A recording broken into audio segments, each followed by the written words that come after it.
തോൽവികൾ വിജയത്തിലേക്കുള്ള ചവിട്ടുപടികളാണെന്ന് നാം പറയാറുണ്ട്. എന്നാൽ 10,000 കോടി രൂപ വിലമതിക്കുന്ന ഒരു തോൽവിയോ, ഒരിക്കലും അടിയറവ് പറയില്ല എന്നുറപ്പിച്ച ഒരു കൂട്ടം ശാസ്ത്രജ്ഞരുടെ ഇച്ഛാശക്തിക്ക് മുന്നിൽ ഈ പരാജയവും വിജയത്തിലേക്ക് വഴിമാറിയ ഹബിൾ സ്പേസ് ടെലസ്കോപ്പിന്റെ കഥ കേൾക്കാമിന്ന് with whatever it takes. Welcome to another episode of whatever it takes for the fighter in the arena. പ്രപഞ്ചത്തിന്റെ ഉത്ഭവവും നിഗൂഢതകളും അറിയാൻ മനുഷ്യർ എന്നും ജിജ്ഞാസുക്കളായിരുന്നു. നഗ്നനേത്രങ്ങൾക്ക് കാണുവാൻ സാധിക്കാത്തവ കാണാൻ അവൻ ടെലസ്കോപ്പുകൾ നിർമ്മിച്ചു. എങ്കിലും ഭൂമിയിൽ എത്ര ഉയരത്തിൽ വെച്ചാലും ഒരു ടെലസ്കോപ്പിന് വീക്ഷിക്കാൻ പറ്റുന്ന പ്രപഞ്ചത്തിന് ഒരു പരിധിയുണ്ട്. രാത്രിയിൽ നക്ഷത്രങ്ങൾ മിന്നുന്നതായി നമുക്ക് അനുഭവപ്പെടാൻ കാരണമായ അന്തരീക്ഷത്തിലെ വ്യതിയാനങ്ങൾ തന്നെയാണ് ഇതിനും കാരണം. 1970കളിലാണ് ഭൂമിയുടെ അന്തരീക്ഷത്തിനു പുറത്തേക്ക് ഒരു ടെലസ്കോപ്പ് അയക്കുന്നതിന് നാസ പ്ലാൻ ചെയ്യുന്നത്. എന്നാൽ ഇതിനു വേണ്ട ഭാരിച്ച ചിലവ് കാരണം അടുത്ത 2 ദശകങ്ങളിൽ ഇത് സാധ്യമായില്ല. 1986 നാസയുടെ ചലഞ്ചർ പേടകം വിക്ഷേപണത്തിന്റെ 73-ാം സെക്കൻഡിൽ പൊട്ടിത്തെറിക്കുകയും 7 ബഹിരാകാശ യാത്രികരുടെ ജീവൻ പൊലിയുകയും ചെയ്തു. ഈ സംഭവത്തിന്റെ നിഴലിലാണ് ഒരുപാട് പ്രതിസന്ധികൾക്കൊടുവിൽ 1990 ഏപ്രിൽ 24 ഒരു സ്കൂൾ ബസിന്റെ വലിപ്പമുള്ള ഹബിൾ ടെലസ്കോപ്പ് നാസ ഭ്രമണപഥത്തിൽ എത്തിച്ചത്. അതുവരെ നടന്നതിൽ വെച്ച് ഏറ്റവും ചിലവേറിയ ഈ ബഹിരാകാശ ദൗത്യത്തിന്റെ നേതൃത്വം വഹിച്ചത് ചാർലി പെല്ലറിൻ എന്ന ആസ്ട്രോഫിസിസിസ്റ്റ് ആയിരുന്നു. 2 മാസത്തിനു ശേഷം ഫസ്റ്റ് ലൈറ്റ് എന്നറിയപ്പെടുന്ന ആദ്യ ചിത്രങ്ങൾ കണ്ട ചാർലി നിരാശനായി. വ്യക്തതയില്ലാത്ത ഈ ചിത്രങ്ങൾക്ക് കാരണം മിററിന്റെ ഫോക്കസ് തെറ്റിയതാണെന്ന് പറഞ്ഞ ചീഫ് എഞ്ചിനീയർ വൈകാതെ ഭൂമിയിൽ നിന്നു തന്നെ അത് ശരിയാക്കാമെന്നും ഉറപ്പു നൽകി. ഈ ഉറപ്പിന്റെ ധൈര്യത്തിൽ ഒരു വിദേശ യാത്രക്ക് പോയ അദ്ദേഹം അമേരിക്കയിൽ തിരിച്ചെത്തിയപ്പോൾ തന്റെ ബോസിനെ വിളിച്ചു. ബോസ് ചോദിച്ചു, സ്ഫെറിക്കൽ അബറേഷൻ എന്താണെന്ന് അറിയുമോ ചാർലിക്ക്? തുടക്കക്കാർ കൈകൊണ്ട് ടെലസ്കോപ്പ് മിറർ ഉണ്ടാക്കുമ്പോൾ അശ്രദ്ധമായി ചെയ്യുകയും അങ്ങനെ ടെലസ്കോപ്പ് ഉപയോഗശൂന്യമാവുകയും ചെയ്യുന്നതാണ് എന്ന് ചാർലി പറഞ്ഞു. താങ്കൾക്ക് അത് അറിയാമെന്നത് സന്തോഷം.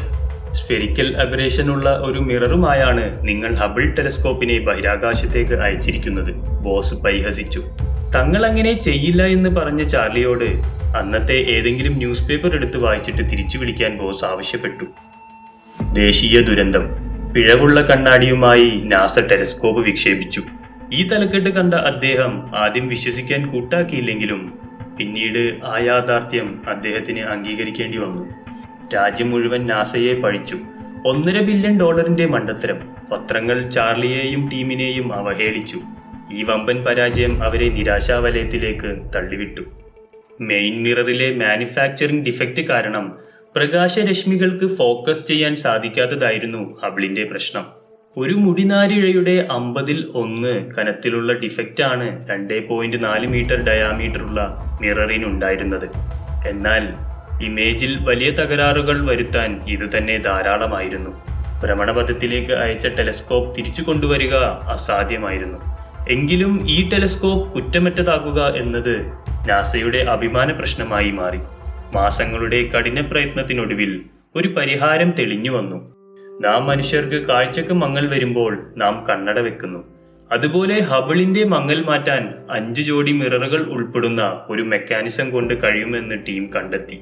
7 മിനിറ്റ് കൊണ്ട് കന്യാകുമാരിയിൽ നിന്ന് കാശ്മീർ എത്താവുന്ന വേഗത്തിൽ സഞ്ചരിക്കുന്ന ഹബിളിൽ ഈ ഡിവൈസ് ഫിറ്റ് ചെയ്യാൻ ഒരു സംഘം മനുഷ്യരെ ബഹിരാകാശത്തേക്ക് അയക്കുകയല്ലാതെ വേറെ വഴിയില്ലായിരുന്നു. 3 വർഷത്തെ പ്രയത്നത്തിനൊടുവിൽ 7 ബഹിരാകാശ സഞ്ചാരികളെ വഹിച്ചുകൊണ്ട് എൻഡവർ പേടകം ഹബിളിലേക്ക് പുറപ്പെട്ടു. 1.5 മണിക്കൂർ കൊണ്ട് ഭൂമിയെ ഒരു പ്രാവശ്യം വലയം വെക്കുന്ന ഹബിളിൽ 5 ദിവസത്തോളം സ്പേസ് വാക്ക് നടത്തി തകരാർ പരിഹരിക്കാൻ ആവശ്യമായ ഡിവൈസ് ഘടിപ്പിച്ചു. 11-ാം ദിവസം കാലിബ്രേഷൻ പൂർത്തിയാക്കി ഹബിൾ വീണ്ടും ചിത്രങ്ങൾ അയച്ചു തുടങ്ങി.